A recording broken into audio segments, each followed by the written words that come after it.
ಗೆಳೆಯರೇ, ಇದು ಕೇರಳದ ತಿರುವನಂತಪುರದಲ್ಲಿ ನಡೆದ ಒಬ್ಬ ಭಿಕ್ಷುಕಿಯ ಹೃದಯಸ್ಪರ್ಶಿ ಕತೆ. ಒಬ್ಬ ಮನುಷ್ಯ ಹೇಗಿದ್ದವನು ಹೇಗೆ ಆಗುತ್ತಾನೆ ಅನ್ನೋದಕ್ಕೆ ಈ ಭಿಕ್ಷುಕಿಯೇ ಉದಾಹರಣೆ. ಕೇರಳದ ತಿರುವನಂತಪುರಂನ ರೈಲ್ವೆ ಸ್ಟೇಷನ್ನಲ್ಲಿ ಒಬ್ಬ ಭಿಕ್ಷುಕಿ ಅಲ್ಲಿಗೆ ಬರುವ ಜನರ ಬಳಿ ಭಿಕ್ಷೆ ಬೇಡುತ್ತಾ ಅವರು ಕೊಟ್ಟಿದ್ದನ್ನು ತಿಂದು ಅಲ್ಲೇ ಬದುಕನ್ನು ಸಾಗಿಸುತ್ತಿದ್ದಳು. ಕೆದರಿದ ಹಣ್ಣು ಕೂದಲು, ಸುಕ್ಕುಗಟ್ಟಿರುವ ದೇಹ, ಆ ಅರಕಲು ಸೀರೆ ಉಟ್ಟು ಎಷ್ಟು ದಿನಗಳಾಗಿತ್ತೋ. ಎಷ್ಟೋ ದಿನಗಳಿಗೊಮ್ಮೆ ಸ್ನಾನ ಮಾಡುವ ಈ ಭಿಕ್ಷುಕಿ ತನಗೆ ಹೊಟ್ಟೆ ತುಂಬಲು ಎಷ್ಟು ಬೇಕೋ ಅಷ್ಟನ್ನು ಮಾತ್ರ ಭಿಕ್ಷೆ ಬೇಡಿ ತಿಂದು ಅಲ್ಲೇ ಇದ್ದು ಜೀವನ ಸಾಗಿಸುತ್ತಿದ್ದಳು. ಅಸಲಿಗೆ ಈ ಭಿಕ್ಷುಕಿ ಯಾರು ಅಂತ ಯಾರಿಗೂ ಗೊತ್ತಿರಲಿಲ್ಲ. ಒಂದು ದಿನ ಅಲ್ಲಿನ IAS ಅಧಿಕಾರಿಗೆ ಈ ವಿಷಯ ತಿಳಿದು ಅಲ್ಲಿಗೆ ಓಡೋಡಿ ಬಂದು ಭಿಕ್ಷುಕಿಗೆ ನಮಸ್ಕರಿಸುತ್ತಾ ಆ IAS ಅಧಿಕಾರಿ ಮಾಡಿದ ಕೆಲಸಕ್ಕೆ ಇಡೀ ದೇಶವೇ ಮೆಚ್ಚಿಕೊಂಡಿತ್ತು. ಅಸಲಿಗೆ ಅಲ್ಲಿ ನಡೆದಿದ್ದಾದರೂ ಏನು ಅಂತ ನೋಡುವುದಾದರೆ ನಿಜಕ್ಕೂ ನಿಮ್ಮ ಮನಸ್ಸು ಕರಗಿ ನೀರಾಗುತ್ತದೆ. ಒಮ್ಮೆ ತಿರುವನಂತಪುರದ ರೈಲ್ವೆ ಸ್ಟೇಷನ್ಗೆ ವಿದ್ಯಾ ಎನ್ನುವ ಹುಡುಗಿ ತನ್ನ ಸ್ನೇಹಿತೆಯನ್ನು ಭೇಟಿಯಾಗಲು ಬರುತ್ತಾಳೆ. ತನ್ನ ಸ್ನೇಹಿತೆಯ ಬರುವಿಕೆಗಾಗಿ ಕಾಯುತ್ತಿದ್ದ ವಿದ್ಯಾ ಅಲ್ಲಿಯೇ ಇದ್ದ ಒಂದು ಮರದ ಕೆಳಗೆ ಒಬ್ಬ ಭಿಕ್ಷುಕಿ ಭಿಕ್ಷೆ ಬೇಡುತ್ತಿದ್ದುದನ್ನು ನೋಡಿದಳು. ಹಸಿವೆಯನ್ನು ತಾಳಲಾರದೆ ಆಹಾರಕ್ಕಾಗಿ ಪ್ರತಿಯೊಬ್ಬರ ಹತ್ತಿರ ಅಂಗಲಾಚುತ್ತಿದ್ದಳು. ಯಾರೊಬ್ಬರೂ ಕೂಡ ಸಹಾಯ ಮಾಡಲಿಲ್ಲ. ಇದನ್ನು ನೋಡಿದ ವಿದ್ಯಾ ಒಂದು ಊಟ ಮತ್ತು ನೀರಿನ ಬಾಟಲನ್ನು ತಂದು ಆ ಭಿಕ್ಷುಕಿಗೆ ನೀಡುತ್ತಾಳೆ. ವಿಪರೀತ ಹಸಿವಿನಿಂದ ಬಳಲಿದ್ದ ಆ ಮುದುಕಿ ಊಟವನ್ನು ಗಬಗಬನೆ ತಿಂದಳು. ಈ ದೃಶ್ಯವನ್ನು ನೋಡಿ ವಿದ್ಯಾಳ ಮನಸ್ಸು ಮಮ್ಮಲ ಮರುಗಿತು. ಊಟ ಮಾಡಿದ ಭಿಕ್ಷುಕಿ ಸಂತೃಪ್ತಿಯಿಂದ ವಿದ್ಯಾಳ ತಲೆ ಮೇಲೆ ಕೈಯಿಟ್ಟು ನಿನಗೆ ಒಳ್ಳೆಯದಾಗಲಿ ಎಂದು ಅರಸಿದಳು. ಆಗ ವಿದ್ಯಾ ಆ ಭಿಕ್ಷುಕಿಯ ಬಳಿ ನ್ಯೂಸ್ ಪೇಪರ್ಗಳು, ಪುಸ್ತಕಗಳು ಇರುವುದನ್ನು ನೋಡಿದಳು. ಇದನ್ನು ನೋಡಿದ ವಿದ್ಯಾ ಆಶ್ಚರ್ಯದಿಂದ, ಅಮ್ಮ, ನೀವು ಯಾರು? ನಿಮ್ಮ ಹೆಸರೇನು? ನಿಮ್ಮ ಊರು ಯಾವುದು ಎಂದು ಕೇಳಿದಳು.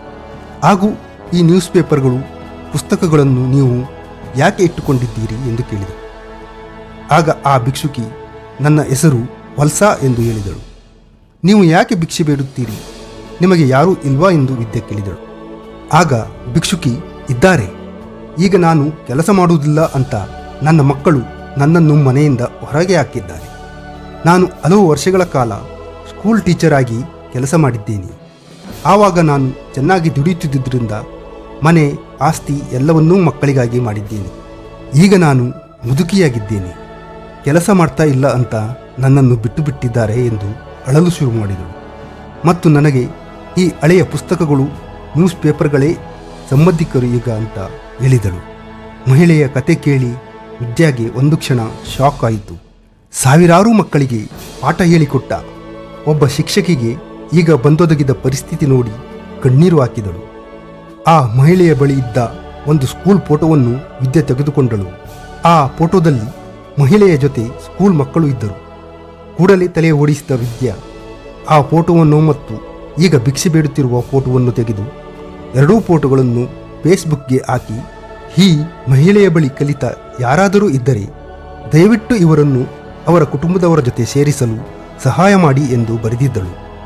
ಆ ಫೋಟೋ ಕೆಲವೇ ದಿನಗಳಲ್ಲಿ ಲಕ್ಷಾಂತರ ಮಂದಿ ನೋಡುವ ಮೂಲಕ ವೈರಲ್ ಆಯಿತು. ಅದರಲ್ಲಿ ಈ ಮಹಿಳೆಯ ಬಳಿ ಕಲಿತ ಹಲವಾರು ವಿದ್ಯಾರ್ಥಿಗಳು ಕೂಡ ಇದ್ದರು. ಹೆಚ್ಚಿನವರು ಒಳ್ಳೆಯ ಉದ್ಯೋಗದಲ್ಲಿದ್ದರು, ಇನ್ನು ಕೆಲವರು ಹೊರ ದೇಶಗಳಲ್ಲಿ ದುಡಿಯುತ್ತಿದ್ದರು. ವಿದ್ಯಾಗೆ ಈ ಎಲ್ಲರೂ ಫೋನ್ ಮಾಡಲು ಆರಂಭಿಸಿದರು. ಇವರಿಗೆ ನಾವು ಸಹಾಯ ಮಾಡುತ್ತೇವೆ ಎಂದು. ಇನ್ನು ಕೆಲವರು ನಾವು ನಮ್ಮ ಮನೆಗೆ ಕರೆದುಕೊಂಡು ಹೋಗುತ್ತೇವೆ, ನಮ್ಮಲ್ಲಿಯೇ ಅವರು ಇದ್ದು ಬಿಡಲಿ ಎಂದು ಹೇಳುತ್ತಿದ್ದರು. ಆಮೇಲೆ ಅದೇ ಜಿಲ್ಲೆಯ ಕಲೆಕ್ಟರ್ ಆಗಿದ್ದ ದಿವ್ಯಾ S.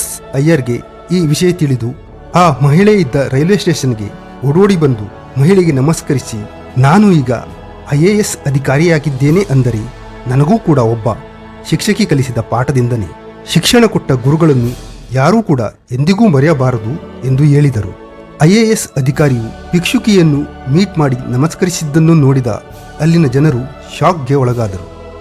ನಂತರ ಕಲೆಕ್ಟರ್ ಆಗಿದ್ದ ದಿವ್ಯಾ S. ಅಯ್ಯರ್ರವರು ಪಾಲಿಕೆಯ ಅಧಿಕಾರಿಗಳೊಂದಿಗೆ ಮಾತನಾಡಿ ಪಾಲಿಕೆ ನಡೆಸುತ್ತಿರುವ ಸಾಯನಂ ವೃದ್ಧಾಶ್ರಮಕ್ಕೆ ಕರೆತಂದರು.